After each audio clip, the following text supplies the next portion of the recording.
है तेरा धर्मानम, कर्म है तेरा कर्मानम, आग में पग पग चला है जो वही टक्कर है उसका प्रस्थानम।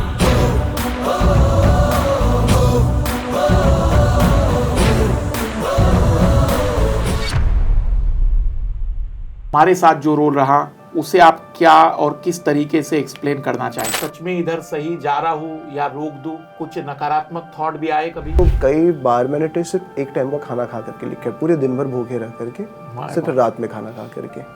और सबसे आसान खाना होता था समोसा। जब पेरेंट्स का इतना सपोर्ट होता है तो ये पता होता है कि भाई जब कुछ नहीं होगा तो पेरेंट्स होंगे। दरअसल इस मेरी जर्नी की शुरुआत इसी भीड़ तंत्र के द्वारा ही हुई थी कि मेरे ग्रुप के ज़्यादातर लोग कहते थे I want to be an IAS officer, तो मैंने भी कहा I want to be an IAS officer. और सच्चाई यही है कि यहीं से मेरी शुरुआत हुई। मतलब बेसिक फंडामेंटल चीज़ें तो यही होती है। बिल्कुल। ये IAS IFS मैं अक्सर कहता हूँ ये खाए पिए अघाए लोगों की बातें हैं।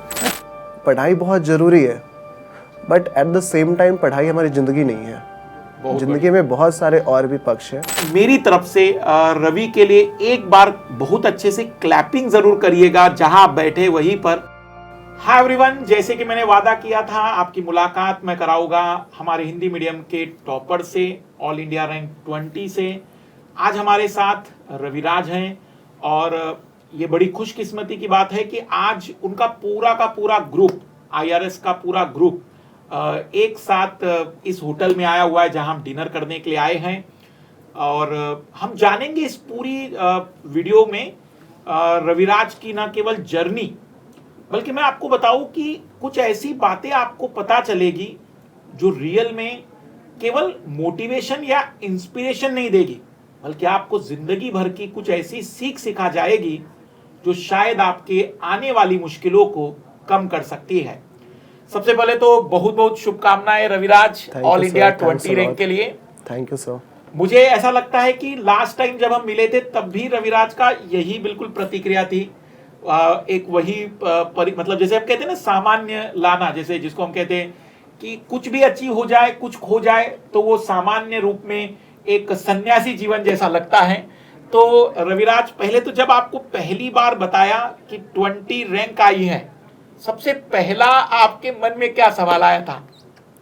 सर पहला सवाल आया क्या?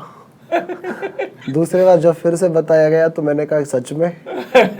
तीसरे बार फिर मैंने चिल्लाया कि देखो भाई इस विषय पे मजाक में बर्दाश्त नहीं कर सकता। पर मुझे जब 3-4 और बताया गया तो मैंने सामने एक और इंसान से कंफर्म पहले किया। हाँ। और उसके बाद फिर मैंने एक्सेप्ट कर लिया। क्या बात है। और तब तक बहुत सारे कॉल्स आने लगे तो फिर लगा कि नहीं सच बात है। देखो रवि, मैं आपको भले ही 2021 से जानता हूँ, लेकिन मैं आपको और पीछे से जानना चाहता हूँ। जब आपके एजुकेशन शुरू हुआ, एक प्रकार से क्लास 8-9 तक तो काफ़ी बेटर तरीके से नॉर्मल चीज़ें चल रही थी, और फिर आपकी ज़िंदगी में एक बड़ा बदलाव, एक परिवर्तन आया, और फिर उसके बाद की क्या जर्नी रही? तो सबसे पहले मैं रवि जानना चाहूँगा कि क्लास 8-9 तक की कैसी लाइफ रही? सर आई थिंक मेरी ज़िंदगी का सबसे अच्छा लाइफ पीरियड वही रहा है। तो उस पूरे दौर में मैंने पढ़ाई को छोड़ करके सब कुछ किया, टू बी वेरी ऑनेस्ट। और मैं मानता हूँ कि जिनको अगर सिविल सर्विसेज में जाना है या फिर कुछ ऐसा करना है जो ग्रेजुएशन के बाद किया जा सकता है, तो उनको अपने 8-9-10 तक तो ज़िंदगी जीना ही चाहिए, पढ़ाई छोड़ के सब कुछ करना चाहिए। पढ़ाई बस इतनी करते रहनी चाहिए कि एक साल में क्लियर करते जाए एक क्लास, मतलब अपनी क्लास में पास होते जाए, क्योंकि पढ़ाई बहुत ज़रूरी है but at the same time पढ़ाई हमारी ज़िंदगी नहीं है। ज़िंदगी में बहुत सारे और भी पक्ष हैं। तो जब हम क्लास 8-9 तक और पक्षों पर ध्यान देते हैं तो ओवरऑल हमारे पर्सनैलिटी का काफ़ी डेवलपमेंट होता है। और पढ़ाई तो ऐसी चीज़ है जिसको 1-2 साल में कभी भी किया जा सकता है। क्या बात है। बहुत सारे ऐसे लोग हैं जो सिविल सर्विसेज की तैयारी करते हैं बिल्कुल शुरुआत से, और 2-2.5 साल की मेहनत के बाद आराम से क्लियर कर लेते हैं। तो मैं गलत हो सकता हूँ, पर मेरा ये मानना है कि अगर सिविल सर्विसेज ही करना है तो क्यों 15 साल बर्बाद किया जाए। क्लास 1 से लेकर 12 तक एंजॉय किया जाए, फिर ग्रेजुएशन में पढ़ाई की जाए। ऑल्दो ये इतना भी आसान नहीं है फिर शुरुआत बिल्कुल ग्रेजुएशन से करना। बट यस, मैंने जो किया है मैं वो अगर बताना चाहूँ तो मैंने क्लास 7, 8, 9 तक बहुत क्रिकेट खेले। क्या बात है। बहुत बदमाशियाँ की। क्लास में मैं हमेशा पढ़ाई को छोड़कर हर चीज़ में आगे रहता था। मैंने मॉनिटरिंग, स्कूल प्रीफेक्ट, सब कुछ मैंने हैंडल किया। ड्रामा, क्या बात है। और दूसरे एक्टिविटीज़ में बहुत पार्टिसिपेट करता था। तो वो लाइफ मुझे बहुत अच्छी थी और मेरे टीचर्स मुझे बहुत इसके लिए अप्रिशिएट करते थे। बट चूँकि पहले पता चल चुका था कि ये रेटिनाइटिस पिगमेंटोसा है, तो धीरे धीरे विजन जाता जाएगा। और एग्जैक्टली ऐसा ही हुआ। 8, 9, 10 तक धीरे धीरे जाने लगा और मैंने पहले खुद से पढ़ना छोड़ा क्लास शायद 7, 8 तक। फिर लिखना मैंने छोड़ा क्लास 9th, 10th में। और फिर नेविगेशन या इधर आना जाना के लिए वो भी थोड़ा बाधित होने लगा। और लास्ट के 3-4 सालों में ये बहुत ज़्यादा प्रॉब्लम बढ़ा। तो उस समय जो परिवर्तन आए, उस समय आपने कैसे अपनी पढ़ाई को कंटिन्यू रखा फिर? सर, जब 9th के बाद मैंने पढ़ना और लिखना खुद से दोनों छोड़ दिया, आई मीन ट्रू सेंस में, जब मैं डिपेंडेंट हो गया पढ़ाई और लिखाई के मामले में, और दूसरे जो मेरे एक्स्ट्रा करिकुलम एक्टिविटीज़ थे, क्रिकेट या बाकी चीज़ें, वो भी बाधित होने लगी, तो फिर मैं पढ़ाई की ओर ठीक से ध्यान देने लगा। शायद इसके 2 कारण मैं समझ पाता हूँ। एक तो मेरे मन में ये आ चुका होगा कि अब पढ़ाई को छोड़कर मेरे लिए कोई और ऑप्शन रहा नहीं। मैं छोटे क्षेत्र से आता हूँ, छोटे से गांव से, शहर से, तो बहुत ज़्यादा अदर ऑप्शंस मेरे पास था नहीं पढ़ाई को छोड़ करके। और दूसरा, शायद नियति कुछ और नियत कर रखी होगी। पहले उसने खेलने का अवसर दिया, फिर पढ़ने का अवसर दिया। पूरी प्लानिंग के साथ तैयारी यस, कि पर्सनैलिटी ओवरऑल बहुत अच्छा डेवलप करे। इसके कारण पहले बीपीएससी में 96 आउट ऑफ 120 रैंक मार्क्स आए पर्सनैलिटी टेस्ट में। क्या बात है। और आई फील कि इस बार भी अच्छा ही रहा होगा। तो पर्सनैलिटी जो डेवलप किया है, शायद वो उस नियति का जो के द्वारा जो नियत किया गया था, उसका परिणाम हो सकता है। बट जब मैं पढ़ाई करने लगा और उसमें तक मैं पढ़ाई के लिए दूसरे पे डिपेंडेंट हो चुका था, तो मेरी माँ मेरे लिए पढ़ा करती थी, मेरे लिए लिखा करती थी। And actually she started reading books for me. वो पढ़ा करती थी। और ये कंडीशन आज भी है कि आज भी वो मुझे पढ़ के सुनाती है बहुत सारी चीज़ें। और बहुत सारे वैसे ऐप्स होते हैं या सॉफ्टवेयर है जो पढ़ करके सुना सकते हैं आपको, पर मैं प्रीफर करता हूँ कि मुझे मम्मी पढ़ करके सुनाए। तो ऐप्स, सॉफ्टवेयर, इन सब की जानकारी होने के बावजूद मैं कुछ भी होता है मम्मी को भेज देता हूँ, ये पढ़ के सुनाओ। क्या बात है। तो वो पढ़ा करती थी, वो लिखा करती थी, और इस तरह से मैंने अपनी पढ़ाई 9, 10, 12 ग्रेजुएशन और फिर सिविल सर्विसेज क्लियर किया। बहुत मतलब मुझे ऐसा लगता है कि आपका ध्यान नेचर ने अपने खेलकूद की जगह पढ़ाई पर लाने के लिए ये नियति तो नहीं तय कर दी थी। अगर ये सिचुएशन नहीं होती, आपको क्या लगता है रविराज, फिर आप क्या सच में इस ओर इतना तेजी से मुड़ पाते? सर, मुझे इसके बारे में बहुत आइडिया नहीं है, बट मुझे लगता है कि नियति ने जो कुछ किया सही किया। बट अगेन ये कह करके ये तो नहीं कह सकते कि विजुअली इम्पेयर्ड होना भी सही था। नहीं, बिल्कुल बिल्कुल। पर जो भी था, I accept all the things. Ravi, अभी आप पिछले 1 साल से ज्यादा समय से मुझे लग रहा है ट्रेनिंग पर है। हाँ सर, सितंबर से मैं ट्रेनिंग पर है। तो क्या इस ट्रेनिंग में आपको नई चीजें पता चली, या शुरुआत में आपके मन में भी रहा होगा ना कि यार जब मैं वहां जाऊंगा तो लोग कहीं मुझसे ज्यादा बेहतर होंगे, या कई प्रकार के डर भी होते हैं। कई बार हम अपने आप को बहुत कम भी आंकते हैं, लेकिन जब हम वहां पहुंचते हैं तो हमें ऐसा लगता है कि नहीं, ये तो सब हमारे जैसे ही है। क्या ऐसी कोई अनुभूति आपके दौरान, ट्रेनिंग में जाने के दौरान आपको लगी? सर, सिलेक्शन से पहले और सिलेक्शन के बाद भी मुझे ऐसा लगता था कि जो सिविल सर्विसेज में सेलेक्ट होते हैं, हाँ, वो बहुत ही जीनियस होते हैं, सिंसियर होते हैं, बहुत ही अच्छे लोग होते हैं, पढ़े लिखे होते हैं। मेरा सिलेक्शन गलती से हो गया, तो मुझे ये लगता था। और दूसरा ये भी एप्रीहेंशंस थे कि वहाँ पे क्या करूँगा मैं, मुझे तो कुछ आता भी नहीं है, मैं गलती से यहाँ आ चुका हूँ, अब कैसे झेलूँगा। My God. बट जब मैंने ट्रेनिंग की तो मुझे लगा नहीं, सारे लोग जीनियस हैं, नो डाउट, और मैं यहाँ पे गलती से आया हूँ। But at the same time एक स्थिति ऐसे आती है जब हम लोग सब बराबर हो जाते हैं। तो वो एक बात मैंने देखी कि ज़्यादातर लोग हमारे बीच से ही होते हैं, ज़्यादातर नहीं, इनफैक्ट सारे लोग हाँ ठीक है, कुछ लोग ऐसे होते हैं जो right from the beginning topper होते हैं, गोल्ड मेडलिस्ट होते हैं। अगर उन गिने चुने लोगों को छोड़ दें तो बाकी सारे लोग संघर्ष करके आते हैं, अलग अलग फील्ड में उन्हें बहुत ज़्यादा स्ट्रगल करना पड़ता है। और जो सीखने की बात रही सर, तो निश्चित रूप से ट्रेनिंग बहुत सारी चीज़ें सिखाता तो है, हमारे पर्सनैलिटी को बहुत ज़्यादा डेवलप करता है ओवरऑल तरीके से। क्या बात है। और फाउंडेशन कोर्स हो या फिर इंडक्शन ट्रेनिंग हो, उसमें हम बहुत कुछ सीखते हैं। फॉर एग्जांपल मैंने जिम करना शुरू किया, म्यूज़िक सीखना शुरू किया, स्विमिंग करना शुरू किया, और ये सब मैंने अपने ट्रेनिंग के दौरान ही शुरू किया। और बाकी बहुत सारे अच्छे अच्छे दोस्त मिलते हैं, बहुत कुछ एक दूसरे से सीखने को मिलता है, जो पढ़ाई से जुड़ा भी होता है और ज़िंदगी के अन्य पहलुओं से भी जुड़ा होता है। मतलब वो एक अलग तरीके का इन्वायरमेंट कहे या एक अलग तरीके की दुनिया, जहां आपको कई ऐसी कहानियों से मुलाकात होती है जो आपको इंस्पायर भी करती है। इस पूरी ट्रेनिंग और इस पूरी जर्नी में रवि, आपको क्या लगता है कि कौन सी ऐसी कोई एक बात अगर मैं कहूँ जिसके कारण आप हर प्रॉब्लम को, हर चैलेंज को दूर कर पाए? एक दो, पर फिर भी मेनली कोई एक चीज जिस पे आपका फोकस ज्यादा रहे। सर मुझे लगता है हार्ड वर्क ऐसी क्वालिटी है, और अगर इसको परसिवियरेंस का साथ मिल जाए तो मुझे लगता है कि सिविल सर्विसेज हो या कुछ भी हो, काफ़ी आसान हो जाता है। और आसान नहीं तो संभव तो ज़रूर हो जाता है। बिल्कुल। और अगेन मेरा ये मानना है कि सिविल सर्विसेज की तैयारी करने के बाद IAS, IPS, IRS बनना एक बाई प्रोडक्ट है। हम एक बहुत अच्छे इंसान बन जाते हैं और इस स्तर पे पहुंच जाते हैं कि फिर अगर IAS गलती से ना भी बन पाए तो जहाँ भी होंगे वहाँ हमारा काम करने का तरीका किसी IAS से कम नहीं होगा। क्या बात है। रवि, सारे लोग इस बात को बहुत ही, मतलब लगातार मेरे पास भी मैसेज थे जब हमने कल का वीडियो डाला, तो उसमें एक बड़ा सवाल था कि सर ये जरूर पूछेगा कि रवि की पूरी रणनीति क्या रही।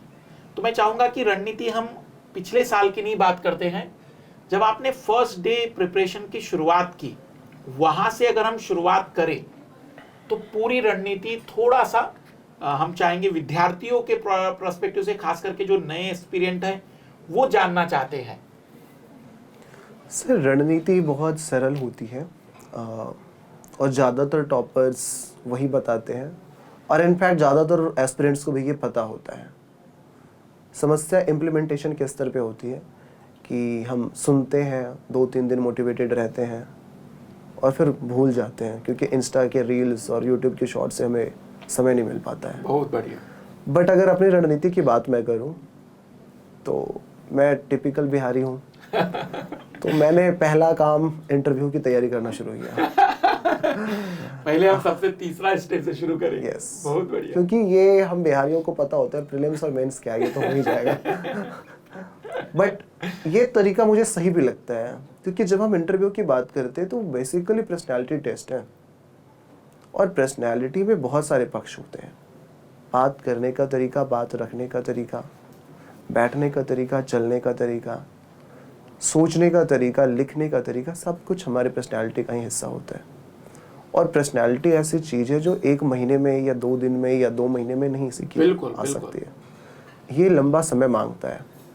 तो अगर हम सोचते हैं कि मेंस के रिजल्ट के बाद हम पर्सनैलिटी टेस्ट की तैयारी करेंगे तो शायद सिर्फ और सिर्फ हम तैयारी कर सकते हैं, सफल नहीं हो सकते। बिल्कुल। तो ये जो मैंने स्ट्रेटजी अपनाई थी कि पहले इंटरव्यू की तैयारी की जाए, वो मुझे सही लगा और मैं सबको सजेस्ट भी करता हूँ। दूसरी बात ये रही कि मैंने राइटिंग प्रैक्टिस को बहुत ज़्यादा महत्व दिया। Writing practice in the sense कि मैं जब शुरू में पढ़ रहा था, ग्रेजुएशन से मैंने तैयारी, ग्रेजुएशन के बाद मैंने तैयारी ठीक से इसकी शुरू की 2021 के आसपास से। तो मैं लिखा करता था, हर दिन 1-2 क्वेश्चन लिखा करता था। ठीक है, आंसर की क्वालिटी उतनी अच्छी नहीं होगी, उतना आंसर कंसाइज ओवरऑल नहीं होगा, बट एटलीस्ट लिखने की तैयारी तो होती थी, जो बहुत ज़रूरी है। बिकॉज शुरुआत करना सबसे कठिन होता है, और अगर हम शुरू कर देते हैं तो फिर उसको ख़त्म करना ही बच जाता है। बिल्कुल। वो कहते भी हैं कि जिसने कुछ करने के लिए सोच लिया उसके लिए सिर्फ शुरू करना ही मुश्किल रहता है। तो अगर हम शुरू कर लेते हैं तो फिर किया जा सकता है। और मैंने शुरू किया, मैं जिस भी चैप्टर को पढ़ता था उससे जुड़े हुए कुछ क्वेश्चंस को हर दिन लिखा करता था। रणनीति में मैंने बेसिकली बहुत ज़्यादा हाई टेक चीज़ों का इस्तेमाल नहीं किया। मैं बहुत बेसिक से फंडामेंटल चीज़ों से जुड़ा रहा, जो NCERT की बुक्स हैं, ये जो बेसिक बुक्स बताए जाते हैं उनको मैंने मल्टीपल टाइम रिवाइज किया। इनफैक्ट मैं ऐसा सुनना हूँ और मैं मानता भी हूँ कि reading 1 book 10 times is better than reading 10 books. बिल्कुल। तो मैंने अपने ऑप्शनल को 20 से 25 बार रिवाइज किया। बहुत बढ़िया। पॉलिटी को भी 10-15 बार तो कर ही लिया होगा और ज़्यादा, बिकॉज 5 अटेम्प्ट भी हो गए तो ऑब्वियसली इतना रिवीजन तो हो भी जाएगा। बट अगेन मैं रिवीजन किया करता था, किसी चीज़ को मैंने आज पढ़ा है तो उसको मैं कल रिवाइज करूँगा, 1 सप्ताह के बाद रिवाइज करूँगा, फिर 1 महीने के बाद करूँगा, फिर 4-5 महीने के बाद करूँगा, और अगले बार तक तो एग्ज़ाम आ ही जाता है तो रिवीजन ऑब्वियसली हो ही जाता है। बिल्कुल। तो मैं रिवीजन बहुत करता था। अब मैंने slow and study wins the race की बात को माना। मैं एक दिन में ऐसा नहीं कि 60 पेज 70 पेज पढ़ता था, मैं थोड़ा थोड़ा पढ़ता था, और मेरे से हो भी नहीं पाएगा कि मैं एक दिन में 50 पेज पढूं, बिकॉज वो बहुत ज़्यादा आई थिंक यूजफुल रहता नहीं। आप सिर्फ बुक रीड कर रहे हो, स्टडी नहीं कर रहे हो। तो थोड़ा थोड़ा मैं पढ़ा करता था। तो बस यही थी चीज़ें कि लिखना है, धीरे धीरे पढ़ना है, समझ करके पढ़ना है, कंसेप्चुअलाइज करना है चीज़ों को। At the same time facts को इग्नोर नहीं करना है, बिकॉज आपके आंसर में अगर कंसेप्ट के साथ फैक्ट है तो वो कहीं ना कहीं एक्स्ट्रा मार्क्स तो जरूर फेच करता है। इसके साथ साथ पढ़ने का जो तरीका है कि एक चैप्टर को दूसरे चैप्टर के साथ, एक सब्जेक्ट को दूसरे सब्जेक्ट के साथ कनेक्ट करके देखना है, तो मैंने इन सब चीज़ों को फॉलो किया। निश्चित रूप से शुरू में ये सारी चीज़ें सफलता की ओर नहीं मेरे को लेके गई, क्योंकि मैं भी शुरू में अच्छे से इम्प्लीमेंट नहीं कर पाया। बट जैसे जैसे समय बीतता गया चीज़ें बेहतर होती गई, और उसका परिणाम ये रहा कि सफलताएं मिली। क्या लगता है रवि कि इस पूरी जर्नी में जब हम तैयारी की कल्पनाओं में रहते हैं, फिर तैयारी की शुरुआत करते हैं और फिर एक अंतिम सफलता आती है, कई बार आपके मन में भी तो आया होगा कि भाई प्लान बी, या कई बार ऐसी चीज़ें आई होगी कि क्या मैं सच में इधर सही जा रहा हूँ या रोक दूँ? कुछ नकारात्मक थॉट भी आए कभी? सर कभी नहीं, बल्कि हमेशा आया। सिलेक्शन से पहले तक, एटलीस्ट 2024 से पहले तक। रीज़न बेइंग कि पहले बार में प्रीलिम्स हो गया था 2021 के एग्ज़ाम में। क्या बात है। जबकि तैयारी मेरी हुई नहीं थी, तो मुझे ये पता था कि ये संयोग से हुआ है। हाँ, this is just a coincidence. Mains as usual नहीं हुआ। पेपर फिर मैंने 2022 में जब एग्ज़ाम दिया तो एक्सीडेंटली इस बार प्रीलिम्स नहीं हुआ। पहले बार कोइंसिडेंटली हुआ था, इस बार एक्सीडेंटली नहीं हो पाया। तीसरे बार फिर मैंने दिया तो फिर से प्रीलिम्स भी नहीं हो पाया। इस बीच पहले अटेम्प्ट में मैंने BPSC भी दिया था, उसका तो प्रीलिम्स हो चुका था, मेंस नहीं हुआ। दूसरे अटेम्प्ट में प्रीलिम्स भी नहीं हुआ, BPSC में भी। यस। तो मुझे लगा कि अब मेरे लिए काफ़ी डिफ़िकल्ट है। बहुत ईमानदारी से बताऊं तो ये मेरे लिए फ्रस्ट्रेटिंग कम डिप्रेसिंग ज़्यादा था। और वो एक ऐसा पीरियड था जब मैंने ठीक ठाक दवाइयाँ भी खाई है, एंग्जाइटी, डिप्रेशन, स्ट्रेस जो भी कहें, उससे टैकल करने के लिए मैंने साइकोथेरेपिस्ट का भी सहारा लिया। मतलब इतना एक्सटेंसिवली नहीं लिया, पर मैंने एक बार ही सही पर लिया। और मैं इस चीज़ को इसलिए हाईलाइट कर रहा हूँ कि अगर कोई भी एस्पिरेंट हो या कोई भी इंसान सुने तो वो परेशान ना हो कि अगर डिप्रेस्ड है तो फिर साइकोथेरेपिस्ट या दवाइयों का सहारा नहीं लिया जाना चाहिए। मैं बेसिकली ये बता के अवेयर करना चाह रहा हूँ। तो वो जो टाइम पीरियड था वो कुछ ऐसा था जब मैंने साइकोथेरेपिस्ट और डिप्रेशन दोनों के लिए काम किया, दवाइयाँ भी ली। इसका कारण सिर्फ मेरा एग्ज़ाम नहीं था, बल्कि मेरे विज़न जो जिस तरह से डेटोरिएशन हो रहा था वो भी एक रीज़न था। बिकॉज जैसा कि मैंने बताया पहले सारी चीज़ें ठीक थी, फिर लास्ट के 3-4 सालों में ज़्यादा समस्या हुई, तो वो कहीं ना कहीं आपको अपने लाइफ में सब कुछ अंधेरा दिखता है। सो ये वो पीरियड था जब मेरे मन में ये बार बार क्वेश्चन आता था कि अगर सिविल सर्विसेज नहीं होता है तो मैं क्या कर सकता हूँ। बाकी लोग तो पढ़ा करके भी अपना पेट पाल लेंगे, मतलब बेसिक फंडामेंटल चीज़ें तो यही होती है। बिल्कुल। ये IAS IFS मैं अक्सर कहता हूँ ये खाए पिए अघाए लोगों की बातें हैं। बुनियादी ज़रूरत हमारी पैसे है, इतनी ज़रूरत पैसे की है कि हमारा पेट भर सके, दाल रोटी चल सके। तो मुझे अक्सर लगता था कि मैं पढ़ाऊँगा तो उसमें भी तकलीफ़ है, और अब तो ऑनलाइन के ज़माने में इतना कंपटीशन आ गया है कि वो भी डिफ़िकल्ट है। मैं बिजनेस कर नहीं सकता बिकॉज ना उसके लिए पैसे हैं और ना मैं उस तरह से शायद फिजिकली फिट हूँ। दूसरे जो भी मैं ऑप्शंस को सोचता था वो मेरे को निराशा की ओर ले निराश जाते थे। करता था। तो इसके कारण मुझे दवाइयाँ और बाकी चीज़ों का सहारा लेना पड़ा। But at the same time मुझे इतना समझ में आ गया था इस पूरी तैयारी के प्रक्रम में 3 विफलताओं के बावजूद कि कुछ तो पता होगा, तभी मेरे एक प्रीलिम्स दोनों में बीपीएससी और यूपीएससी में पहले अटेम्प्ट में निकले हैं। बहुत बढ़िया। और विफलता का कारण भी मुझे पता था कि विफलता में ठीक है मेरा भी योगदान होगा, बट उसके साथ साथ मेरे जो स्क्राइब थे उनकी भी भूमिका रहती थी। तो मेरे मन में हमेशा ये रहता था कि अगर जिस दिन ऊपर वाले ने सही दिन मेरे लिए निर्धारित किया होगा और एक सही स्क्राइब आ गया तो प्रीलिम्स का मैं जो समस्या है प्रीलिम्स मेरे लिए उस समस्या को मैं सॉल्व कर सकता हूँ। फिर 2023 में मैंने बीपीएससी का प्रीलिम्स दिया, क्लियर हो गया। मेंस भी दिया। मेंस दिया तो मेंस से पहले फीडबैक मुझे बहुत अच्छे मिल रहे थे टेस्ट के, तो लग रहा था कुछ हो जाएगा। But at the same time वो 3 विफलताएं कहीं ना कहीं दिमाग में तो बैठी ही थी। बिल्कुल बिल्कुल। मैंने 1-2 कोचिंग वालों से कंसल्ट किया कि सर मैं मेंस के बाद पढ़ाना चाहूँगा, बदले में आप मुझे जो दे दोगे मैं एक्सेप्ट कर लूँगा। उन्होंने उनके जो लाइन मुझे अभी भी याद आती है कि आपके लिए दरवाज़ा हमेशा खुला रहेगा पर आपको इसकी ज़रूरत नहीं पड़ेगी। क्या बात है। और उनकी बात सही हुई। मेंस का रिज़ल्ट आने से पहले प्रीलिम्स यूपीएससी 2024 का रिज़ल्ट आया, मेंस फिर मैंने दिया तो उसका भी रिज़ल्ट आया, बट उससे पहले मेरा बीपीएससी हो चुका था। 2024 के नवंबर में मेरे को बीपीएससी का रिज़ल्ट मिल चुका था। तो फिर वो जो भाग दौड़ थी, तब ये कंफर्म हो गया कि अब रोटी और दाल के लिए अब परेशान नहीं होना पड़ेगा। हाँ। मेहनत तो करना होगा जिस भी सर्विस में हो, जिस भी जगह पे हो, पर परेशान इस चीज़ के लिए नहीं होना पड़ेगा। और रेवेन्यू ऑफिसर का पोस्ट मिला था तो काफ़ी अच्छा भी था। मतलब तहसील का तो वो मालिक ही होता है एक तरह से, वो बिहार में आज भी वो माई बाप है, तो अच्छा था। उसके बाद फिर यूपीएससी भी बाय गॉड ग्रेस हो गया, आईआरएस मिला तो लगा कि ये रेवेन्यू लगता है साथ पीछा छोड़ेगा नहीं, साथ नहीं छोड़ेगा। उसके यहाँ पे ये आया था कि पीछा सब जगह रेवेन्यू पर ही फोकस रह रहा था। और फिर मैं सोच लिया था कि अब एग्जाम नहीं देना है। हाँ। बट समहाउ मैंने फॉर्म फिल कर दिया था तो मैंने सोचा एक बार दे ही देते हैं, रिग्रेट करना नहीं पड़ेगा। क्या बात। तो बस रिग्रेट से बचने के लिए मैंने एग्जाम प्रीलिम्स दे दिया। और आई थिंक ऊपर वाला चाहता था कि वो मुझे इतनी घिसाई करके मुझे को आईएएस बनाए।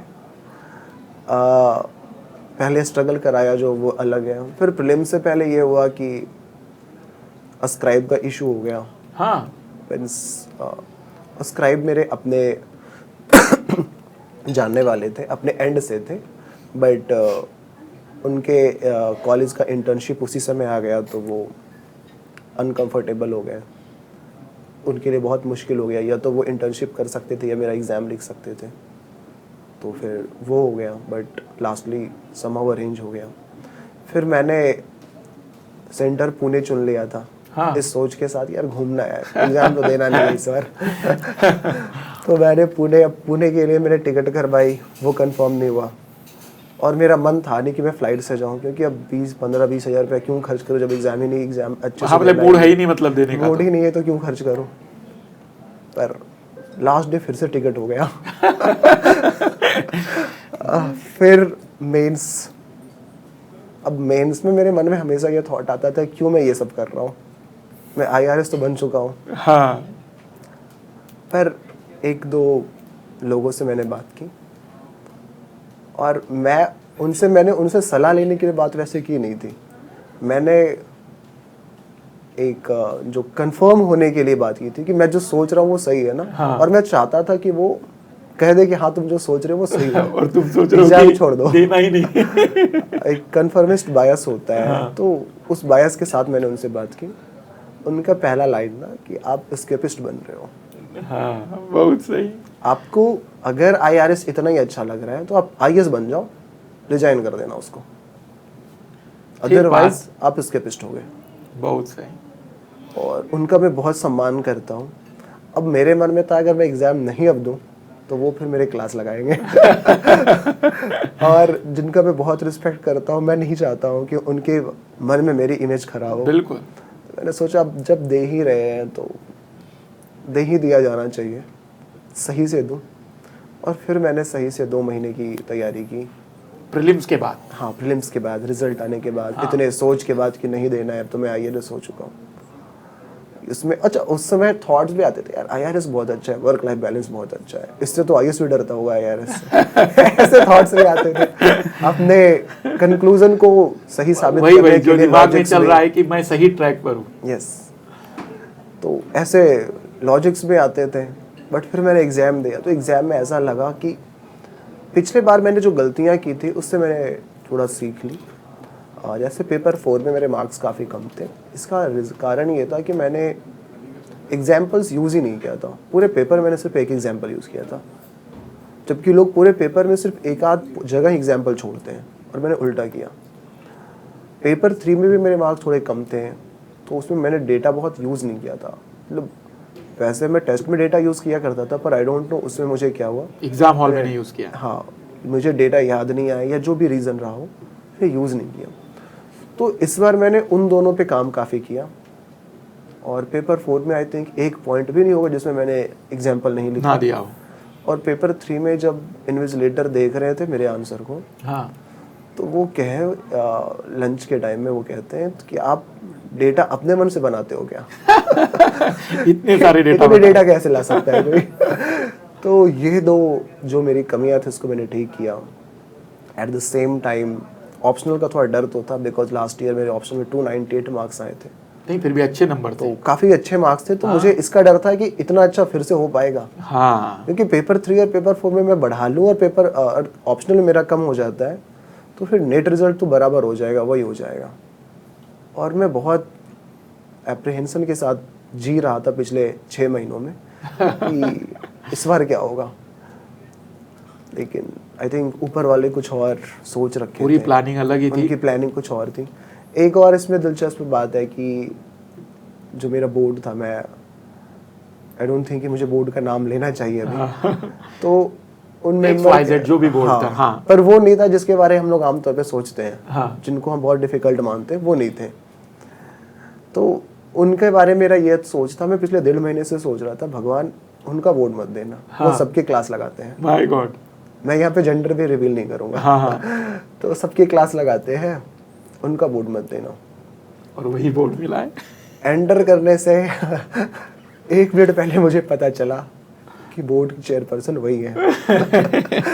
मेरे मन में जो पहला थॉट आया कि फिर IAS बनने से रह गया। पर अगला थॉट आया कि IAS नहीं बनने देंगे, बट IRS से थोड़ी हटा देंगे। बिल्कुल। और ये जो कॉन्फिडेंस था वो मुझे 7वें आसमान पे लेके गया। क्या बात। और मैं बहुत कॉन्फिडेंटली वहाँ पे मैंने आंसर किया।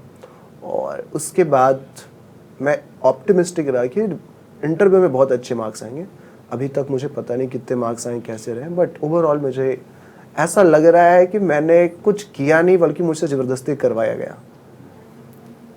अब इसको सुपरस्टिशन माना जाए या जो भी माना जाए, बट अभी तक का मेरा थॉट यही है। रैंक 20 अगर आ रहा है तो ये मानना ज़्यादा बेहतर है कि आपने कुछ नहीं किया है, बल्कि आपसे करवाया गया है। नहीं, जिस तरीके की जर्नी हुई है, ये ऐसा लग रहा है कि हर जगह पर पूरी प्लानिंग के साथ कुछ ना कुछ डिसाइडेड था। लेकिन मुझे ऐसा लगता है रवि कि ये आप मान रहे हैं, लेकिन इस पूरी कहानी में अगर हम बात करें तो ये पूरी जर्नी जो आपने जी है, जो हार्डवर्क किया है, उसकी परिणति है ये। आप इसे अगर ऐसा सोचेंगे कि कोई व्यक्ति दूसरा ले लीजिए जो अचानक आखिरी के दिन टिकट क्लियर हो जाए, आखिरी के दिन उसके बातचीत टॉपर्स के साथ हो जाए, किसी के साथ हो जाए, गाइड मिल जाए, तो ऐसा थोड़ी कि रिजल्ट आ जाएगा। क्योंकि ये जो पूरा एक एक दिन की सीढ़ियां चढ़कर आए थे, उसका अंत यहाँ होने वाला था। और मुझे लगता है सर ये सही भी हुआ, इतना मैं संघर्ष बेहतर होता। क्योंकि अगर मुझे पिछले साल 182 रैंक पे IAS मिल जाता तो नो डाउट मैं आगे तैयारी नहीं करता, इस तरह की पढ़ाई नहीं करता। तो शायद मेरे से कोई सुझाव मांगता तो मैं उसको यही कहता, भाई एथिक्स में बहुत ज़रूरी नहीं है एग्जाम नंबर लाना। हाँ, तो वो गलत, जबकि वो गलत होता। तो आई थिंक जो इस लास्ट के 1 साल में मैंने सीखा है, अब मैं मानता हूँ कि सही मायने में अब मैं जाकर के IAS बनने लायक हुआ था। उससे पहले मेरे अंदर कुछ कमियां थी और उसी कमियों के कारण शायद मुझे IAS बनने से पहले रोका गया ऊपर वाले के द्वारा। वो आत्मविश्वास उस 1 साल में अर्जित हुआ है। यस। मैं चाहूंगा रवि कि ये जो सजेशन बहुत सारे विद्यार्थियों को अलग अलग टॉपर्स के द्वारा दिए जाते हैं, लेकिन आपके सजेशन इसलिए मुझे चाहिए आने वाले तैयारी करने वाले बच्चों के लिए, क्योंकि उनके सामने कई बार बहुत ज़्यादा दिक्कतें, वो इकोनॉमिकल भी होती है, सोशल भी होती है और भी कई प्रकार की मानसिक भी रहती है, और उन सभी से आप जूझे हैं। क्या सजेशन आप देना चाहेंगे जो इस पूरी जर्नी में अब आना चाहते हैं, 27, 26, 27, 28 के लिए प्लानिंग कर रहे हैं? सजेशन अगर देखें तो सबसे पहले तो अपने समस्याओं को कभी भी अपनी कमजोरी नहीं बनाया जाना चाहिए। जैसा कि मैंने बताया, शारीरिक, साथ में मैंने मानसिक बताया, और निश्चित रूप से आर्थिक समस्या भी रही। अब मुझे अच्छे से याद है, मैं जब टेस्ट लिखा करता था तो कई बार मैंने टेस्ट सिर्फ एक टाइम का खाना खा करके लिखा है, पूरे दिन भर भूखे रह करके, सिर्फ रात में खाना खा करके। और सबसे आसान खाना होता था समोसा। रीजन में क्यों, 15 रुपए में एक मिल जाता था। आर्थिक रूप से भी था और जल्दी भी खाया जाता ये इसलिए नहीं कि मैं ये बताना चाह रहा हूँ कि मैं संघर्ष करके आया हूँ, मैं खुद को ग्लोरीफाई या ग्लैमराइज करना चाह रहा हूँ। ये फैक्ट है, इतने पैसे थे नहीं और 15 रुपए में समोसा मिलता था, 2 समोसे में काम हो जाता था। पर ऐसा ऑब्वियसली हर दिन नहीं होता था, पर बिल्कुल आई थिंक 2 महीने में एटलीस्ट 15-20 दिन तो ऐसा हुआ ही होगा, बिकॉज पैसे भी बचाने हैं। तो आर्थिक समस्या थी, शारीरिक समस्या थी, मानसिक समस्या थी। इसके बावजूद खुद पे विश्वास था। जैसा कि मैंने पहले भी बोला कि अगर IAS नहीं भी बन पाएंगे तो जहाँ भी होंगे बेहतर होंगे। बिल्कुल। ऑब्वियसली सेल्फ डाउट्स तो आते हैं, बट सेल्फ डाउट्स कुछ समय के लिए आते हैं। जब आप लॉजिकली सोचते हो तो आपके पास आपको अपने कैपेबिलिटी का ज्ञान होता है। तो जो भी एस्पिरेंट्स हैं उनके लिए ज़रूरी है कि पहले वो खुद के पोटेंशियल को देखें। वो भीड़ तंत्र का हिस्सा ना बने कि मैं IAS बनना चाहता हूँ, आपने किसी से सुन लिया तो आप भी अब IAS बनना चाहते हो। दरअसल इस मेरी जर्नी की शुरुआत इसी भीड़ तंत्र के द्वारा ही हुई थी कि मेरे ग्रुप के ज़्यादातर लोग कहते थे I want to be an IAS officer, तो मैंने भी कहा I want to be an IAS officer. और सच्चाई यही है कि यहीं से मेरी शुरुआत हुई। बट ये हमेशा सबके लिए सही हो ये ज़रूरी नहीं है। तो पहले खुद को आप जांचो, परखो कि you really want to be an IAS officer और you just want to be an IAS officer. Second, again there is no shortcut. Shortcut नहीं होता है, आपको मेहनत करना होगा, खुद पे विश्वास रखना होगा, परसिवियरेंस रखना होगा। Ultimately success will touch your feet. तीसरी कि बहुत ज़्यादा ताम झाम, बहुत किताबें, बहुत कॉपियाँ और इधर उधर बहुत सारे रिसोर्सेज के चक्कर में नहीं पड़ना है। आप 2-4 दिन बैठ करके लिमिटेड रिसोर्सेज बनाओ, परफेक्ट रिसोर्स देखो आपको क्या सूट करता है और आप उन रिसोर्सेज के साथ चिपके रहो। 10 रिसोर्सेज को एक बार फॉलो करने से बेहतर है अगेन एक रिसोर्स को 10 बार फॉलो किया जाए। जरूरी नहीं है कि हम द हिंदू पढ़े, हिंदी माध्यम के बच्चे, इंडियन एक्सप्रेस पढ़े। मैंने ना द हिंदू पढ़ा है, आज तक देखा भी नहीं है, सच में मैंने नहीं देखा है और टच भी नहीं किया है। इंडियन एक्सप्रेस मैंने देखा है पर पढ़ा तो नहीं हूँ। फैक्ट एक्सेप्ट कर रहा हूँ कि मैंने कुरुक्षेत्र योजना भी नहीं पढ़ा है। एक बार मैंने कोशिश की थी, एक मैगजीन मंगाया था तो लगा बहुत टाइम चला जाएगा, क्यों 50 रुपये बर्बाद करें, तो वो भी मैंने नहीं किया। बट मेरे अपने रिसोर्सेज थे, मैं उसके साथ चिपका रहा। तो आप अगर इन चीज़ों को नहीं पढ़ते हो, हिंदू योजना, कुरुक्षेत्र, तो आप उसको सप्लीमेंट करने के लिए, उसको कंपनसेट करने के लिए किसी अच्छे सोर्स को ढूंढो और उसको फॉलो करो। और अगेन एक बार जब आप एक्सेप्ट कर लो कि ये मेरा रिसोर्स है, तो फिर आप उसके साथ चिपके रहो। अभी रवि, जैसे आप जो पूरी रणनीति और पूरी स्ट्रेटजी बताई, एक डर बच्चों के मन में हमेशा रहता है, खास करके हिंदी माध्यम को लेकर। तो मैं चाहूँगा कि मीडियम आपके लिए बैरियर था, मीडियम आपको सपोर्ट कर रहा था, या फिर आप मीडियम के प्रति क्या सोच रखते थे? सर 10th तक तो मेरा मीडियम इंग्लिश रहा था। हाँ, जब मैं खुद से पढ़ा करता था, उसके बाद मम्मी पढ़ने लगी, पढ़ के सुनाने लगी, तो ठीक है वो इंग्लिश में ठीक थी बट इतनी कंफर्टेबल नहीं थी। तो मुझे ऐसा लगा कि एट द एज ऑफ 50 में मम्मी को इंग्लिश सिखाऊं, उससे अच्छा मैं खुद हिंदी सीख लेता हूँ। क्या बात। और एट द एज ऑफ 15 मैंने हिंदी सीखना शुरू कर दिया। बट जैसा कि मैं सुनता था कि हिंदी मीडियम में रिजल्ट नहीं होता है, तो डर तो मुझे भी था। इवन रैंक 182 आया पिछले साल, तो मुझे लगता था शायद मैं इंग्लिश में लिखता तो फिर 182 से 1 हट जाता, 82 आ सकता था। ये मेरे मन में भी चलता है, अब चलता था, है नहीं अब। हाँ। फिर बीच में मैंने कुछ टॉपर्स को देखे, रवि शिहाग सर हो गए, सुनील धर्मंता सर हो गए, मुझे लगा इनके आए हैं तो कुछ तो हो ही सकता है। समस्या जो हमारी है हमें उससे देखना होगा, उसको ठीक करना होगा। तो अब जो मेरा अनुभव है ये इसलिए नहीं कि अब रैंक 20 आ गया तो मैं कुछ भी कहूँगा आप मान लो, बट इसलिए क्योंकि मेरे रैंक 182 भी आए और 20 भी आए हैं और हिंदी मीडियम से ही आए हैं। बिल्कुल। तो ये है कि हमें पहले खुद की समस्याओं को, खुद की कमजोरियों को देखना होगा। वो जो कहते हैं कि असफलता एक चुनौती है, इसे स्वीकार करो, क्या कमी रही देखो और सुधार करो। तो हमें अपने समस्या को, हमें अपने प्रॉब्लम्स को आइडेंटिफाई करना होगा। हिंदी मीडियम का जो सबसे बड़ा बैरियर होता है वो होता है प्रीलिम्स। बिल्कुल। ज़्यादातर बच्चे प्रीलिम्स में ही साइड हो जाते हैं, बाहर निकल जाते हैं। इनफैक्ट 2 बार तो मेरे भी प्रीलिम्स क्लियर नहीं हुए। और अब प्रीलिम्स ही अगर नहीं हो रहा है तो हम कैसे मेंस और इंटरव्यू के बारे में सोच सकते हैं? बिल्कुल। और प्रीलिम्स न क्लियर होने का बड़ा कारण है सीसैट, जो मेरे साथ भी हुआ। सीसैट क्लियर ना होने का सबसे बड़ा कारण है कि हम जिद पे अड़े रहते हैं कि सिर्फ और सिर्फ कॉम्प्रिहेंशन के बेस पे हम सीसैट क्लियर करेंगे, और ये प्रैक्टिकली पॉसिबल नहीं है। मुझे लगता है कि सीसैट के जो कॉम्प्रिहेंशन के टीचर्स हैं वो भी शायद 27 में 2-3 गलत कर दें।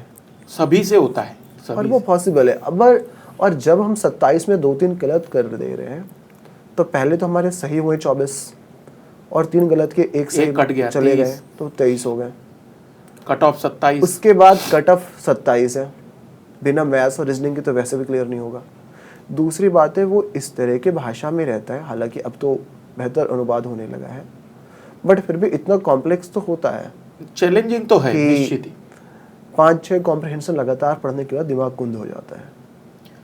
और तो मैं जो एक छोटी सी बात कहूंगा कि 27 जो हम सोच रहे 24 सही, वो एक्सट्रीम केस है। यस, ये एक्सट्रीम केस में जब हमारे टीचर खुद सॉल्व कर रहे होंगे, तो हम कर रहे होंगे तो इसको 24 को घटा करके 20 कर देना चाहिए।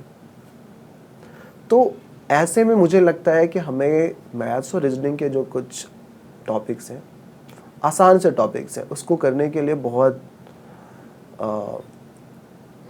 होशियार होने की, बहुत तीक्ष्ण बुद्धि के होने की ज़रूरत नहीं है, उसको किया जा सकता है। ठीक है, नंबर सिस्टम बहुत डिफ़िकल्ट होता है, तो जिन बच्चों को मैथ्स थोड़ा कमज़ोर है वो उसको छोड़ सकते हो। उसके अलावा जो दूसरे पार्ट्स हैं, दूसरे topics, percentage, time and distance, time and work, तो ये बेसिक फंडामेंटल लेवल के टॉपिक्स हैं और उससे क्वेश्चन आते हैं। और रीजनिंग में blood relation, seating arrangement, direction test, calendar, clock, ये इनसे ऐसे क्वेश्चन पूछे जाते हैं जिससे हम थोड़ा सा अगर सही डायरेक्शन मेहनत करते हैं तो हो सकता है। बिल्कुल। हालांकि अगर मैं अपने बारे में बताऊं तो मैंने 10th के बाद ह्यूमैनिटीज़ लिया था, सिर्फ इसी डर से कि मैथ्स पढ़ना ना पड़े। यूपीएससी मैंने दोस्तों से सुना था कि I want to be an IAS, तो मैंने भी कहा I want to be an IAS, पर एक कारण ये भी था कि इसमें मैथ्स की भूमिका कम है, जो मुझे उसमें तक पता चला था, क्योंकि प्रीलिम्स में सीसैट होता है, ये सब मुझे ज्ञान नहीं था उस समय। मैं सोचा फिर तो ठीक है, ये मेरे लिए ठीक है, यहाँ मैथ्स नहीं पढ़ना, हाँ मैथ्स नहीं पढ़ना पड़ेगा। बट जब मैंने 21 का एग्ज़ाम दिया तो मुझे लगा कि कॉम्प्रिहेंशन इतना भी आसान नहीं है, तो थोड़ा थोड़ा मुझे मैथ्स पढ़ लेना चाहिए। तो मैंने थोड़ा थोड़ा पढ़ना ही शुरू किया, और बिलीव में मैंने 3 बार प्रीलिम्स क्लियर किए हैं सीसैट, सिर्फ और सिर्फ मैथ्स के बेस पे। मैंने कॉम्प्रिहेंशन कभी टच ही नहीं किया। इस बार मैंने कुछ कॉम्प्रिहेंशन बनाए, बट मैंने ज़्यादातर मैथ्स और रीजनिंग को ही टच किया। 2 बार फेल हुआ, उसमें भी सिर्फ और सिर्फ मैथ्स रीजनिंग। पहले और चौथे अटेम्प्ट में सिर्फ और सिर्फ मैथ्स रीजनिंग, और इस अटेम्प्ट में भी मैंने मैथ्स और रीजनिंग को ज़्यादा महत्व दिया, कुछ मैंने कॉम्प्रिहेंशन टच किए। तो इसका मतलब ये है कि अगर हम इसको सही से पढ़ना चाहें, थोड़ा सा समय लगेगा, थोड़ा समय ज़्यादा कंसंट्रेशन दिखाना होगा, पर मैथ्स और रीजनिंग को सीखा जा सकता है। बिल्कुल। इस पूरी जर्नी में मैं चाहूँगा कि अनअकैडमी के साथ आपका जो रोल रहा या हमारे साथ जो रोल रहा, उसे आप क्या और किस तरीके से एक्सप्लेन करना चाहेंगे? ये मैथ्स और रीजनिंग की जो बात हो रही है, तो मुझे नहीं लगता है कि मुझे कहीं बताना चाहिए कि मैंने कहाँ से पढ़ा हुआ। इनफैक्ट सर के यूट्यूब पे, मधुकर सर के यूट्यूब पे बहुत सारे वीडियोस हैं, मैंने 1 रुपया खर्च नहीं किया और उन यूट्यूब के सारे वीडियोस को कंपाइल करके प्लेलिस्ट बना करके मैंने पूरा देखा है। इनफैक्ट मेरे कारण सर के व्यूज़ बहुत बड़े होंगे। हाँ बिल्कुल। रीज़न वही कि मैं खुद 10 बार देखता था और 10 लोगों को और समझ बताता था, फॉरवर्ड कर देते कि देखो इसको भाई, इससे हो जाएगा। मैं अभी भी, मेरे से कोई पूछता है कि मैथ्स कैसे करे, रीजनिंग कैसे करे, और अगर कोई स्पेसिफिकली विजुअली इम्पेयर्ड होता है, तो मैं किसी और की जगह पे सर के यूट्यूब पे पढ़े लेक्चर्स को प्रमोट करता हूँ। ये रेकमेंड करता हूँ, प्रमोट नहीं बल्कि रेकमेंड करता हूँ, बिकॉज चीज़ों को सरल करके बताया गया है। और मैंने तो ईमानदारी से कहूँ सिर्फ उसी को देखा है, तो मुझे समझ में आया, तो आई फील कि बाकियों को समझ में आ सकता है। तो CSAT मधुकर सर, मैंने ज्योग्राफी की भी जो मेरे अंडरस्टैंडिंग है भौतिक भूगोल को के संबंध में, आई थिंक 2018, 19, 20 के आसपास का एक प्लेलिस्ट था, तब मैंने शुरू ही किया था जियोग्राफी और इकोनॉमी की शुरुआत। तो उसको मैंने देखा था। इन्वायरमेंट भी अगेन वही 2019-20 के आसपास का होगा, उसको भी मैंने सर के यूट्यूब पे पढ़े लेक्चर्स को देखा, फॉलो किया। इकोनॉमी में मुरनाल सर के कुछ वीडियोस मैंने देखे, मैंने पूरे तो नहीं देखे, कुछ वीडियोस मैंने देखे। तो इस तरह से सर की भूमिका रही, अनअकैडमी के एजुकेटर की भूमिका रही। और अभी मैं आप लोगों को एक बड़ी खुशखबरी बता रहा हूँ, क्योंकि हिंदी माध्यम के लिए हमें एक ऐसे मार्गदर्शक की आवश्यकता थी जो वर्तमान सिनेरियो में वास्तविक रूप में हिंदी माध्यम के विद्यार्थियों को न केवल समझ सके बल्कि गाइड कर सके। तो जब तक अभी रवि के पास समय है, ज़्यादा समय तो वैसे उनके पास है नहीं, तो हमने रिक्वेस्ट की है रवि से कि वो अगले 1-2 महीने तक एटलीस्ट अनअकैडमी पर लगातार मेंटरशिप के साथ साथ गाइडेंस, जो हिंदी मीडियम की तैयारी करने वाले बच्चे हैं उनकी मदद वो मेरे साथ, मतलब अब जितने भी सेशन मैं लूँगा, मैं चाहूँगा कि रवि उनके साथ जुड़े और वास्तविक रूप में जो उनका अनुभव है, क्योंकि आप बहुत सी बातें तो हमने सीखी, लेकिन कई सारी बारीकियां हैं जो जानना अभी बहुत ज़रूरी है। तो हम चाहेंगे कि रवि हमारे साथ जुड़े, और जब तक टाइम है, क्योंकि अभी मुझे लगता है 1-1.5 महीने का मौका तो मिलेगा ही, जितने में हम जितना फ़ायदा उठा सकते हैं पूरी तरह से उठा लें। और रवि, एक अंतिम रूप में चाहूँगा कि क्योंकि एक लंबी जर्नी है, बहुत बड़ा स्ट्रगल है, सबसे पहले मैं आपको केवल बधाई नहीं देना चाहता हूँ, बल्कि मैं चाहूँगा सभी लोग मेरी तरफ से रवि के लिए एक बार बहुत अच्छे से क्लैपिंग ज़रूर करिएगा जहाँ आप बैठे वहीं पर, क्योंकि बहुत बड़ा ये केवल स्ट्रगल नहीं है, एक बहुत बड़ी जर्नी है जिसको हमने एक अंतिम तो नहीं कहूँगा लेकिन एक बेहतर मोड़ पर अभी पहुँचाया है। क्या अंतिम रहेंगे रवि आपके शब्द, जो भी आपको किसी को भी, मतलब आप, मैं चाहूँगा कि पेरेंट्स हो गए, आपकी ज़िंदगी में बहुत से लोगों ने स्ट्रगल किया है, जो भी आपके मन में है, जिनको अभी एक तरीके से अंतिम है ना, कोई प्लेटफॉर्म मिलता है जहां हम उन्हें धन्यवाद करें कि भाई एक जगह हमें मिली थी जहां मैं उनका एक शुक्रिया अदा कर सकूं, तो मैं चाहूँगा कि इस प्लेटफॉर्म के माध्यम से आप अपने वो शब्द ज़रूर सूचित कराएं। सर, शुक्रिया अदा करना आई थिंक बहुत छोटी सी चीज़ होगी और वो कर भी नहीं सकता। मैं मानता हूँ कि मेरा चेहरा है मात्र, मेहनत या सफलता मेरे पेरेंट्स का है।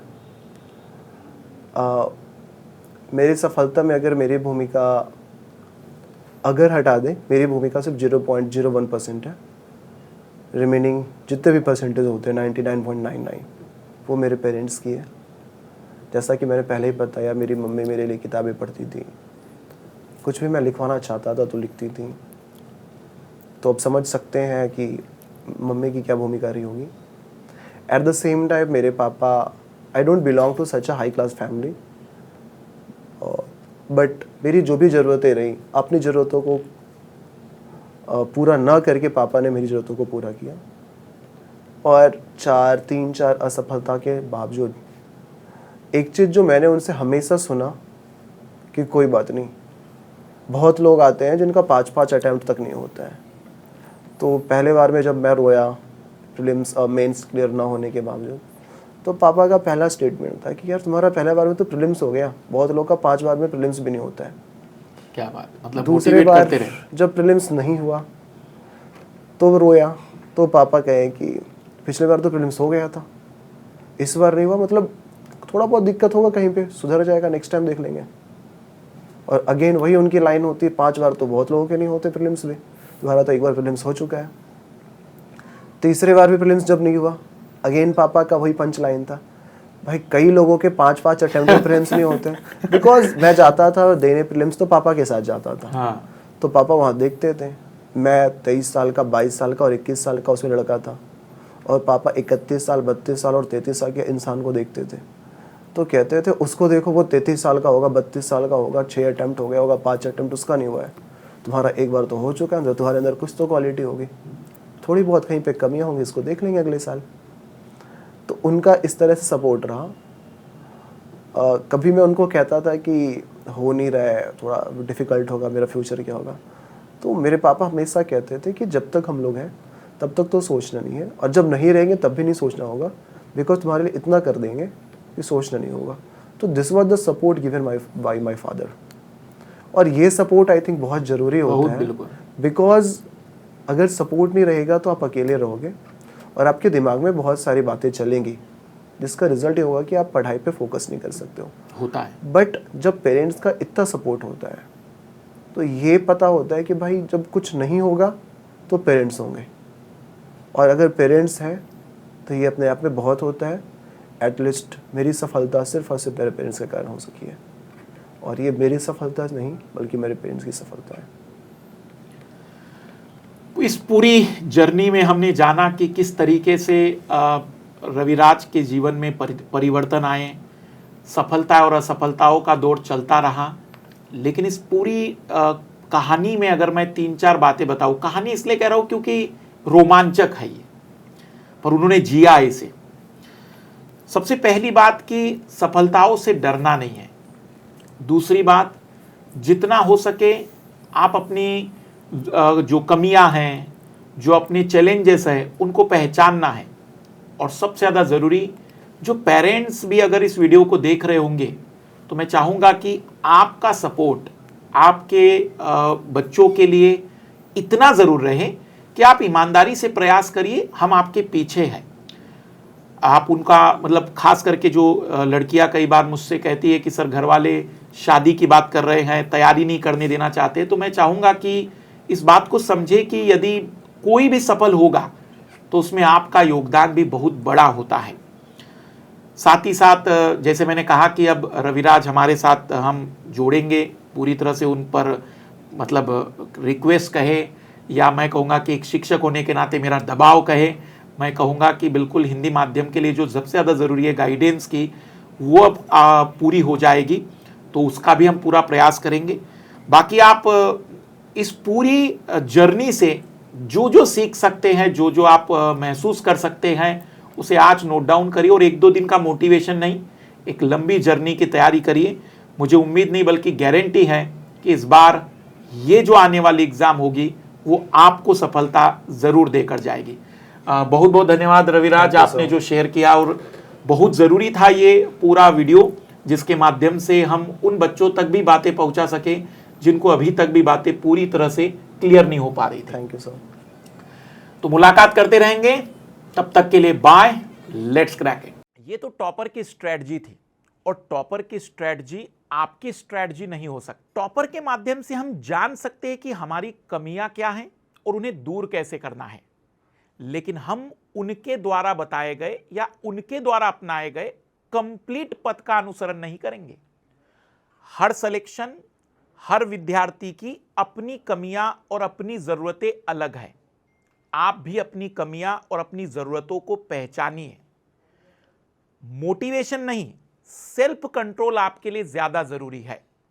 और यदि आप सही समय पर प्रिपरेशन स्टार्ट करना चाहते हैं तो आप हमारे साथ एक इकोनॉमिकल अफोर्डेबल प्राइस में क्वालिटी एजुकेशन के साथ जुड़कर अपने लक्ष्य को हासिल कर सकते हैं। हम ये नहीं कहते कि हम गारंटेड सिलेक्शन देंगे, लेकिन हम ये जरूर वादा करते हैं कि हम आपका सिलेबस कॉम्प्रिहेंसिवली कवर करके देंगे। इस समय मंजिल इवेंट्स के बाद आपके लिए एक बेहतरीन बेस्ट मौका है मिनिमम प्राइस में बेस्ट कोर्स प्राप्त करने का। तो मिस मत करिए, अभी नीचे दिए गए लिंक पर जाकर आप अपना सब्सक्रिप्शन सिक्योर कर लीजिए, क्योंकि इस समय यदि आपने तैयारी की तो निश्चित ही हमारे पास पर्याप्त समय है कंप्लीट कोर्स के साथ रिवीजन करने का। समय निकल रहा है, आप पिछड़ रहे हैं, हम अपने रास्ते अभी निकल चुके हैं। इसलिए सभी से पुनः रिक्वेस्ट है, शुरुआत आज से और अभी से करिए। पुनः सभी को बेस्ट ऑफ लक और लेट्स क्रैक इट।